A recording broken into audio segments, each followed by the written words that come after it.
Estamos de volta com Roda de Entrevista, que está conversando hoje com Silvio Costa, cientista político, Tailândia de Martino.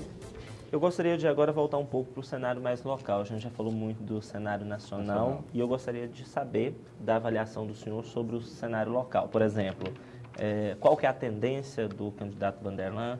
Se é ficar neutro, se é apoiar uma das candidaturas, se apoiar, existe algum problema nisso, inclusive por causa da falta de relacionamento do governador com uma determinada candidatura.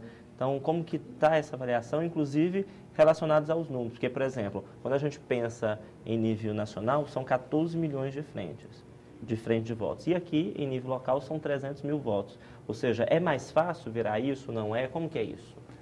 Veja, não dá para fazer uma equação matemática, não é, direta, porque há uma série de fatores que interferem na decisão do eleitor que votou numa eleição em um e pode não votar naquilo que ele está indicando, não é?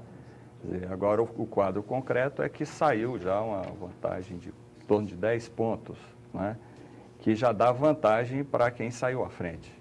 Não é? Agora, porém, isso não é definitivo, porque vai depender um pouco da redefinição das alianças das forças políticas. E um outro detalhe importante que eu acho que é preciso levar em consideração é o apoio e a presença do presidente Lula e da Dilma em Goiás.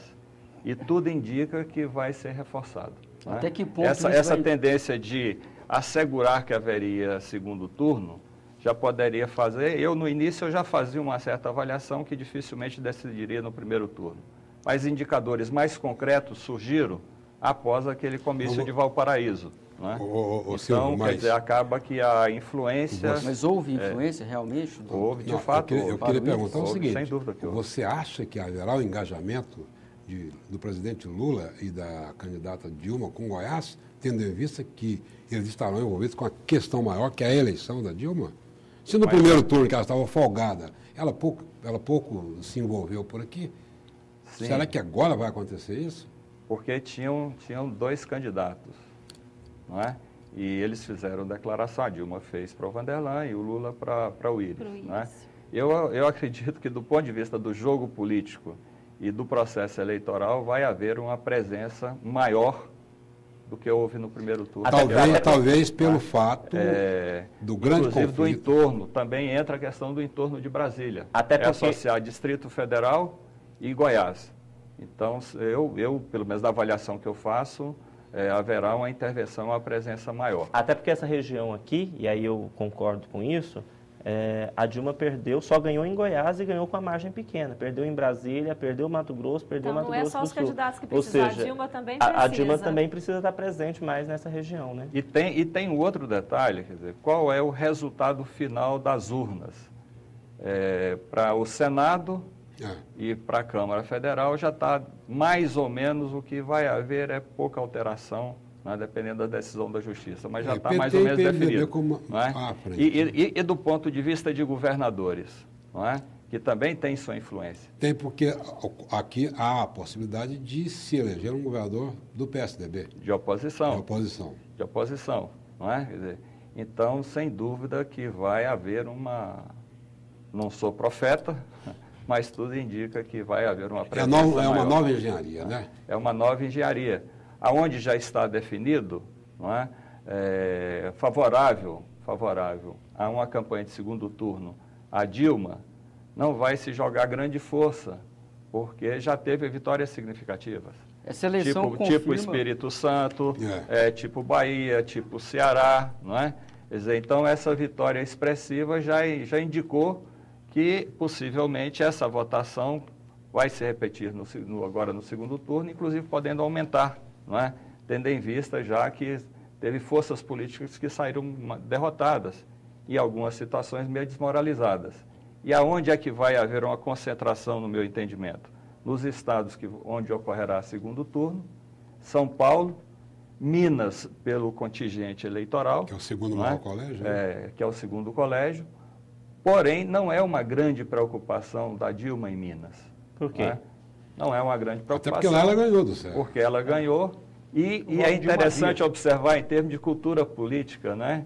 Quer dizer, teve aquela famosa política café com leite que vem lá da Primeira República, não é?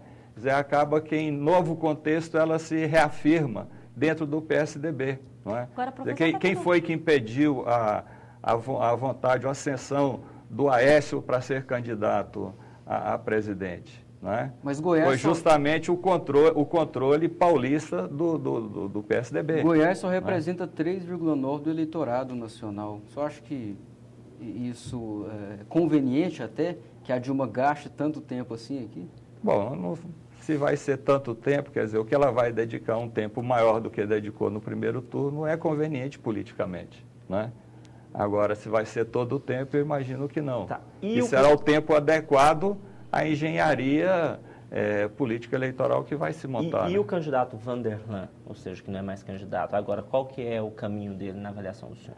Como já tinha sido colocado, acabou que eu esqueci de comentar, do ponto de vista daquele que é profissional da política, não é conveniente manter-se neutro. Ele deve ter posição. Então, por exemplo, é a grande dificuldade da Marina. A grande dificuldade da Marina é que ela pertence a um partido que não tem uma vinculação de tradição com esse partido, não foi onde ela se construiu politicamente, teve um eleitorado que não é fiel a esse partido e nem é fiel ao que ela vai indicar, não é? Então, ela está numa situação muito complexa. Se agora, define uma posição pró-Serra, né, ela está deixando de lado toda a coerência que ela procurou demonstrar na sua campanha do seu passado político. Agora, essa posição do Vanderlan... do ponto de vista do Vanderlan... Eu acho que é um fator que pode, sim, desequilibrar a disputa. Sem dúvida. Porque a vantagem de Marconi sobre Íris foi 300 mil votos. O Vanderlan teve mais de 500. Supor que haja uma migração maciça, para o Íris o jogo equilibra. Os tais 10 pontos desaparecem. Eu creio que não podemos falar apenas do Vanderlan e do PR. Existem outros partidos que estavam com o Vanderlan, que estavam na coligação do Vanderlan e que tendem a migrar para um ou para outro lado hoje. Eu acho que esse partido mas aí você veja assim, aí entra uma série de fatores. Vou pegar um fator que ele é secundário, mas acaba que influencia. O fator da base de sustentação do governo Lula a nível nacional. Tiveram vários partidos que estavam com o Marconi e está vinculado à base de sustentação do governo Lula, que estava também com o Vanderlan, né? Então, por exemplo, é impossível você pensar um PR, é impossível, mas o impossível também às vezes em política ocorre, não é? Quer dizer, o PR, que é o do candidato, que reelegeu o Sandro Mabel, está numa base de sustentação e de apoio a Marconi. Isso, por exemplo, isso é muito difícil, não é? E quanto ao PP? Quer dizer, o PP também é muito difícil. Então, há toda uma costura a nível nacional e a nível local que, se nós entendermos que o Vanderlan e o Alcides têm um entendimento que um profissional da política não é conveniente a ele ficar neutro, a tendência maior será recompor com a candidatura do Íris Rezende. Mas o PP, o que pode alterar significativamente esse jogo. Historicamente, um dado pontual que vale para a nossa reflexão aqui, o vice-governador e deputado estadual eleito, Ademir Menezes, ele anunciou hoje apoio à candidatura do Marconi Perillo. E o PP é oposição ao Íris Rezende, os integrantes do PP em Goiás. Esse que é o problema que você vai ver, é o jogo, não é? Dos interesses. Não é? Agora, por isso que eu estou dizendo, estava colocando, quer dizer, como é o jogo que fica um pouco mais complicado aqui a nível de Estado, porque não são as alianças nacionais que estão definindo, não é? A intervenção do presidente Lula e da candidata Dilma em Goiás vai se tornar necessária. Será preponderante, né? Porque esse jogo que está... Né? Essa nova coligação confirma que Goiás não cabe mesmo terceira via aqui, ou o problema é que os dois candidatos eram fortes mesmo, o Íris e o Marconi? Olha, é um pouco que as eleições estão demonstrando, com algumas exceções, que alguns grandes caciques e principalmente as grandes lideranças que fizeram uma posição mais frontal e aberta ao presidente Lula, perderam, né? Quer dizer, está havendo uma certa renovação. Porém, essas renovações de nome necessariamente não é uma renovação de posição política, de atitude política. Não é? Professor, aqui mesmo em Goiás nós vamos ter vários nomes novos na Assembleia Legislativa, mas que não significa alteração ou inovação da prática política. O senhor falou em grandes caciques caíram. José Genuíno, só para citar como exemplo, foi o 80º, Marco Maciel, lugar. Está mudando a mentalidade do eleitor? O que está acontecendo? Né? Marcos Maciel. O que está acontecendo? César Maia. É o PT que está deixando de apoiar tanto essas pessoas? Está mudando a mentalidade do eleitorado? Olha, dentro dos que são pertencentes ao PSDB e ao DEM, é que assumiram uma posição muito frontal, muito aberta e uma postura, diria assim, até irresponsável de cair no denuncismo. Não é? Quer dizer, isso a população percebeu e o puniu não votando. Não é? No caso específico, talvez, assim, mais propriamente dentro do PT, não é? Quer dizer, todos nós sabemos que o PT é composto por várias agremiações políticas, várias tendências. Não é? E elas estão se reconfigurando e se redefinindo a cada momento, em cada processo eleitoral. Não é? Então, possivelmente, isso tenha sido responsável pela não eleição do Genuíno. Né? Agora, se você pegar numericamente, o PT hoje, na próxima legislatura, será o maior partido. Né? Quer dizer, o que teve uma votação crescente. Não é?